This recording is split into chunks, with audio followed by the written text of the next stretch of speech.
Hello, everyone, and welcome to the Nerd Age Podcast. Well, just a Nerd Age game review today. I'm Cory. I'll do this rarely, where I do kind of go on my own and do a solo review of video games. The guys aren't mega gamers like I am, but I wanted to talk about a game that's been amazing, and just really, I've been really digging into a lot. It'll be on the title. But the game is called Throne and Liberty. It's a Korean MMO, and I've put over 200 hours into this game. Um, I've had an absolute blast with it. It's one of those games that wasn't really on my. It was on my radar, but it wasn't on like my top 10 list or anything like that. Um, but when it came out, it kind of took Twitch by storm, and I said, you know what? It's a free to play game. Why don't I just try it? So me and a couple of my friends have been playing it for the whole last month, up until today, and we've just been having a great time. It's an MMO, so it's ultimately it's gonna be there's gonna be a little bit of grind to it. There's gonna be some time commitment, off the bat at least. Once you hit max level, you kind of dictate how much you want to actually like do. Um, but the game is pretty awesome.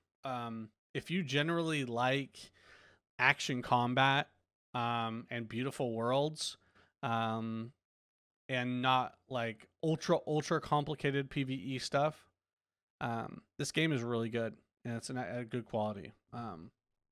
So yeah, I just kind of wanted to jump into it a little bit, and talk to you guys about it.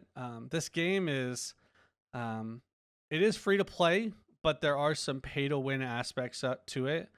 There are some aspects of like, hey, yeah, like you can spend like 20-30 bucks to get some in-game benefits, like maybe some upgrades to your gear, to upgrade your like traits and stuff like that.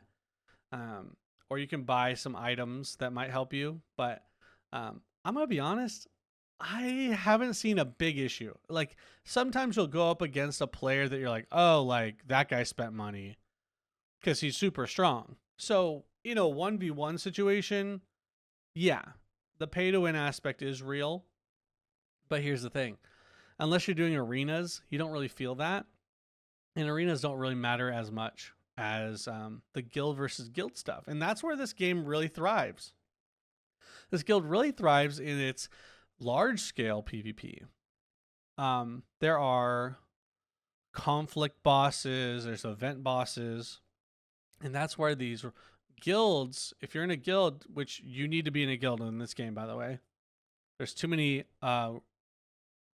pieces of the game that are integral with guild stuff that you need to be in a guild basically. So if you're not in a guild and you're playing Throne of Liberty, get in a guild. I don't care who it is or what it is, get in there. But basically, there are boon stones, there are rift stones, there are things that like your guild can claim, and you get benefits. Like one of them, like the one we have, it would give us plus hit, and then another, the rift stone, gave us an extra fight against a boss every day. But people try to fight us for those things, and they'll challenge you to basically take your territory. So basically, you have to be on your rift stone or whatever. You have to keep them from claiming it. Kind of like a capture the flag kind of thing, or like it's more like a king of the hill type fight. And man, those have been really fun. Even when we've lost, because we don't have like we're like number 14 on our server, not even a top 10 server or guild. But it's still fun, just being in Discord with the guildies and trying to figure out how to beat these bigger guilds or whatever it might be. Calling out targets and strategies. It's really fun. And so I've had a lot of fun with that. But yeah, there's a lot of like aspects of the game that keep the open world alive. And this is one of the things I think a big MMOs like World of Warcraft or Final Fantasy 14 or whatever, these games struggle with keeping their open world alive and breathing. Because once you get to end game, in a lot of circumstances, unless they force you, you're typically just going to raids and dungeons to try to farm gear in normal MMOs. But in Throne and Liberty, They have field bosses and live events that affect your standing of your guild. And so it's like this constant battle of who can get the most points to have a higher standing on the server. And it's a cool, fun, like unifying kind of aspect of it. And these, it's like, oh, slay X amount of monsters and turn them in. Okay, so you have to run around and be really quick at doing these quests, basically. And I think it's a really cool aspect of it that keeps the world alive, and especially with the bosses. I've had some amazing moments with the boss fights where it'll turn nighttime, and at nighttime, it's PvP in certain areas, like dungeons or like open world dungeons. And if there's a boss in the open world dungeon at night, everyone can fight. So you actually might not get to the open world field boss. And so you have these crazy interactions where you'll have like the number 1 or 2 guild kind of dominating areas and trying to like keep people from getting access to these bosses. But we've had some really fun moments where I've been in really secretive spots and have kind of been a ninja and hid somewhere in some crack. And then I summoned a portal and my whole guild could run in and we got the boss. So there's been some really cool, fun, memorable moments like that. And I think the world is probably my favorite part of the game. Just having field bosses and events and just seeing people, and even as simple as like fishing. Like fishing's fun in this game, like little things like that. Nothing's technically like super hard. It's just the PvP is like a more centralized focus. So if you like PvP, I recommend this game. Now they have regular instance dungeons, and those are fun. And the thing I like about these dungeons is they're quick. They're just like, oh, you fight like 2 mini bosses, kill some ads, some mobs, and then you go to the final boss. And there's some key mechanics that you need to learn. But like I remember at the beginning, they were harder fights. But now it's not a big deal. But if you mess up, you could die. But the nice thing is dungeons take like 10 minutes. It's easy, it's fast, it's great. It's refreshing.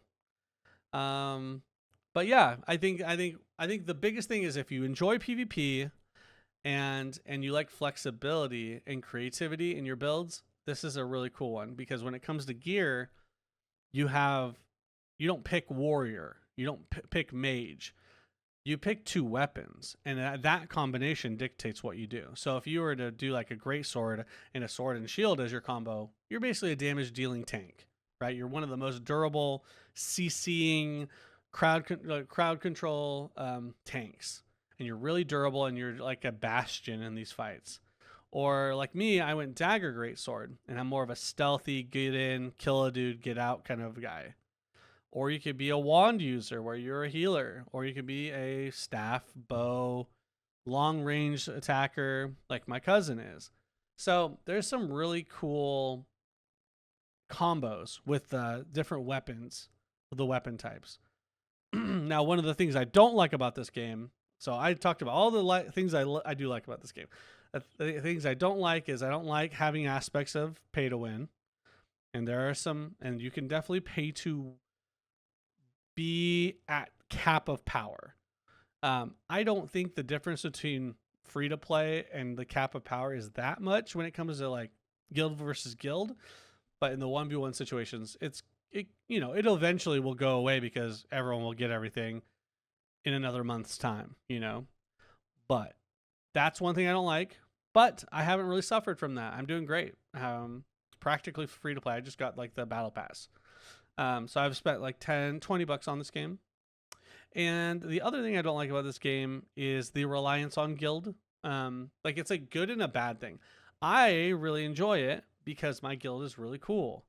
But another negative thing would be if you were trying to get into a top 10 guild, you have to be really active, and you have to be active consistently for you to be able to keep a spot in that competitive guild.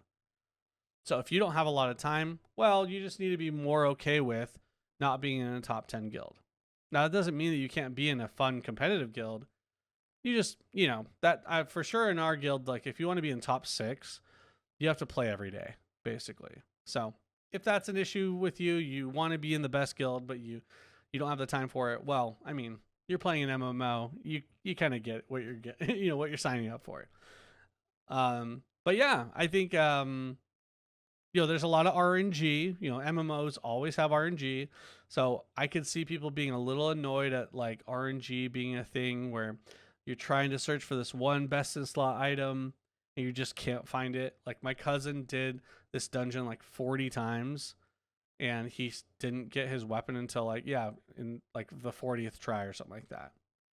So like all MMOs, it can be tough, but they have built in like bad luck protections. You earn every time you kill a boss, you get medals, and eventually you'll be able to craft it yourself. You'll be able to craft one item from that boss fight. So there is some good in that as well. So overall, I want to keep this shorter. Overall, I found this game to be super fun. The PvP specifically, freaking blast. And playing with friends and people who are awesome make it even better. And so for that, I'm going to give this game an 8.5 out of 10. Stamp it. Throne of the Liberty, super fun game.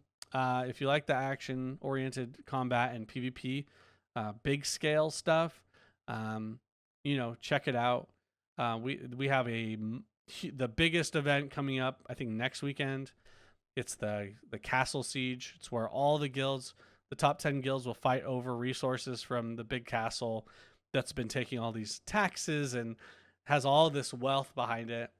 And all the guilds get to kind of vie for that.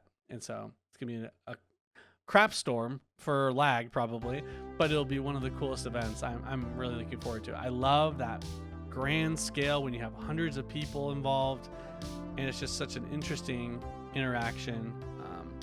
I'm quite looking forward to it. But anyway, okay, that's been me on Throne of Liberty. Check it out if you guys want. It's free to play. Why not check it out? I am on the server Veron, West Coast server Veron. If you want to join me there, put a comment if you want to join our guild. But yeah, thanks again, and good luck out there.